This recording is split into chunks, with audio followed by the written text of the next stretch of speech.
몽땅 주스로 3일 만에 변비가 사라지고 간 수치가 5배에서 정상으로 돌아오고 피부가 좋아졌어요. 두피 여드름이 싹 사라졌어요. 체중이 줄었어요. 이게 다 제 영상을 보시고 몽땅 주스를 드신 분들이 댓글로 남겨주신 후기들인데요. 오늘은 몽땅 주스를 드시는 제 구독자분들 몸에서 대체 무슨 일이 일어나고 있는 건지 과학적으로 싹 다 알려드리려고 합니다. 고정 댓글에 무료 전자책 링크 남겨둘 건데요. 어떤 전자책이냐면은 구독자분들이 몽땅 주스에 대해서 가장 많이 물어보신 질문들이랑 4년간 제가 마시면서 알게 된 꿀팁 그리고 주의사항 같은 중요한 내용들 정리해뒀습니다. 무료니까 한번 보시면 도움이 되실 거거든요. 좋아요만 한 번씩 눌러주시고 바로 시작하겠습니다. 먼저 첫 번째로 댓글 오기가 제일 많았던 게 변비입니다. 3일 만에 해결이 되고 2주 만에 해결이 되고 4일 만에 해결이 되고 이렇게 기간은 다 다르지만 공통점이 하나 있거든요. 뭐냐면은 몽땅 주스에는 불용성 식이섬유가 그대로 살아있거든요. 그래서 이 불용성 섬유가 장벽을 쓸어내리는 빗자루 역할을 하게 됩니다. 그리고 몽땅 주스에는 불용성 식이섬유뿐만 아니라 수용성 식이섬유도 들어있는데요. 수용성 섬유가 장내 유익균의 먹이가 되면서 프리바이오틱스의 역할을 합니다. 유익균이 이거를 먹으면 단세지방산이라는 물질을 만들어내는데요. 이 단세지방산이 망가졌던 장벽을 복구하고 대장 근육의 연동 운동 자체를 되살리게 됩니다. 이거랑 관련된 최신 해외 논문 보여드리겠습니다.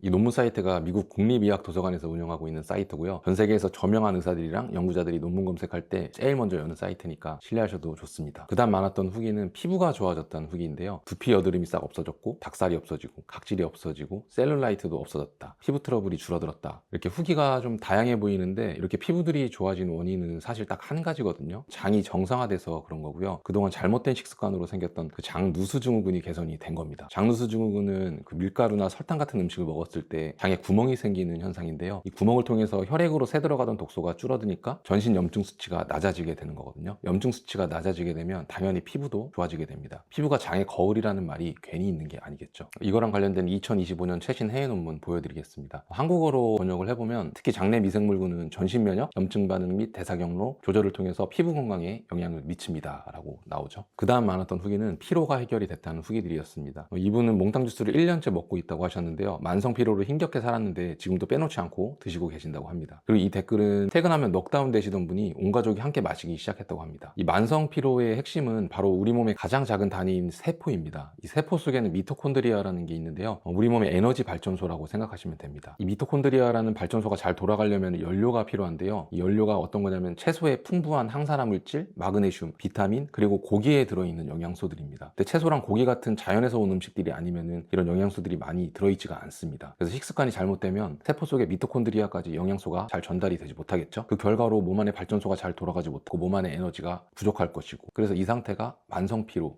인 상태인 겁니다. 근데 장이 안 좋아서 영양소를 잘 흡수하지 못하는 분들도 채소를 찐 다음에 갈아 드시게 되면 소화 흡수율을 90%까지 높일 수 있거든요. 그래서 이렇게 만든 몽땅 주스를 마시면 평소에 잘 안 들어오던 연료가 세포 속으로 직접 꽂히니까 즉각적으로 에너지가 살아나는 걸 느끼시는 겁니다. 그래서 이렇게 만성 피로에 쩔어 살던 저도 지금의 사람 구색을 갖출 수 있던 거고요. 그 다음 체중 감량 후기가 있었는데요. 운동도 안 했고 식단 제한도 없었고 심지어 떡볶이도 먹었는데 한 달 만에 체지방이 1.2%나 빠지셨다고 합니다. 비결은 딱 두 가지, 커피 끊고 아침에 몽땅 주스를 추가한 것 뿐입니다 라고 하셨는데요. 이거는 또 어떻게 가능할까요? 첫 번째는 인슐린을 건들지 않기 때문입니다. 아침에 몽땅 주스를 마시면 혈당 스파이크 없이 포만감 유지가 됩니다. 이때 인슐린을 건드리지 않게 되겠죠. 그러면서 우리 몸은 지방을 쌓는 게 아니라 지방을 태우는 모드로 바뀌게 됩니다. 더 놀라운 거는 세컨드밀 효과인데요. 쉽게 말해서 아침에 몽땅 주스를 먹으면 점심 식사 이후에도 혈당을 안정화시키는 효과를 말하거든요. 아침에 먹은 식이섬유가 장내 환경을 미리 세팅해 두기 때문에 점심에 떡볶이 같은 고탄수 음식을 먹어도 혈당이 미친 듯이 날뛰지 않게 되는 거죠. 결국 하루 전체로 따졌을 때 인슐린 분비량이 줄어드니까 당연히 살도 빠질 수밖에 없는 환경이 만들어지는 겁니다. 그 다음은 많은 분들이 걱정하시는 게 갈아 마시면 간 수치 안 좋아지는 거 아니냐 였잖아요. 그런데 오히려 간 수치가 좋아졌다는 후기도 있었습니다. 남편분이 간 수치가 5배였는데 정상 수치로 돌아왔다는 후기 댓글입니다. 어떻게 간 수치가 좋아지셨을까요?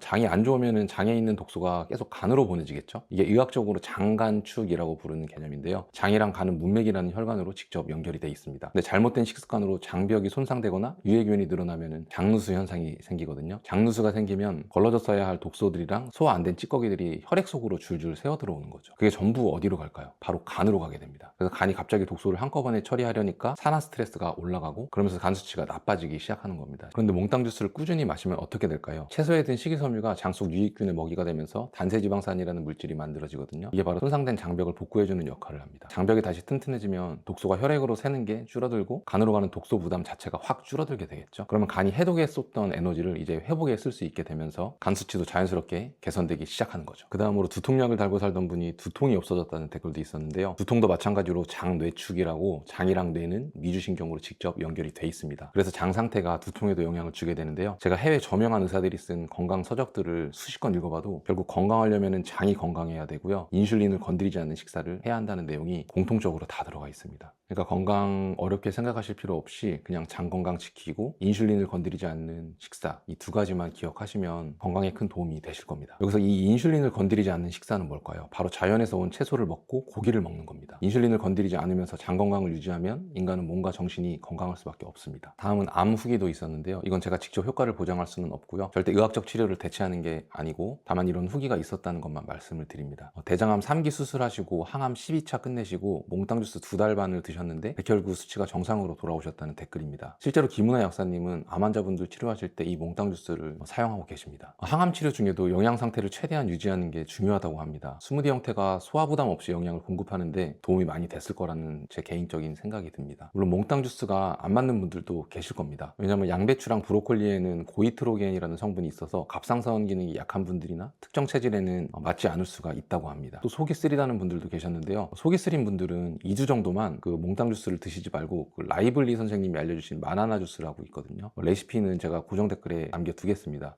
위를 먼저 바로 세우는 게 해독의 첫 단계라고 합니다. 이 후기는 여러 식단들을 해보면서 단점도 느끼고 혼란스러웠다는 댓글인데요. 제가 예전에 딱 이랬었거든요. 정말 수많은 정보 속에서 혼란스럽다는 거 정말 공감이 갑니다. 그런데 감사하게도 제 영상들을 보시면서 건강해지면서 살 빼는 가장 좋은 방법 같다고 말씀해 주셔서 정말 너무 감사한 마음입니다. 사실 저는 극단적으로 고기만 먹는 카니보어도 해보고 채식도 해봤지만 이런 극단적인 식단은 영양적으로도 한계가 있었고 유지하기가 진짜 너무 힘들더라고요. 그래서 정착하게 된 게 지금의 저탄고지 식단입니다. 건강에서 가장 중요한 장 건강이랑 인슐린 이 두 마리 토끼를 잡는 식단이라고 생각합니다. 평소에 탄수화물 위주로 식사를 하고 계시다면 탄수화물을 절반으로 줄이시고 채소랑 고기 위주로 식사해 보시는 걸 추천드립니다. 고기를 안 좋아하신다면 생선, 계란, 그리고 두부, 사람마다 몸 상태가 다 다르기 때문에 건강 정보는 100% 모든 사람에게 똑같이 적용되지 않습니다. 직접 드셔보시고 몸 컨디션을 보시면서 나에게 맞는 음식을 찾는 게 가장 중요합니다. 앞으로 해독 식단 챌린지도 운영해 볼 생각이고요. 공구도 진행해 볼 생각입니다. 그리고 무료 전자책도 가끔 선물로 드릴 테니까 구독, 좋아요 해두시면 제일 먼저 정보 받아보실 수 있을 겁니다. 고정 댓글에 무료 전자책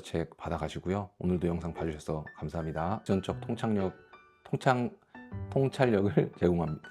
통찰력을 제공합니다.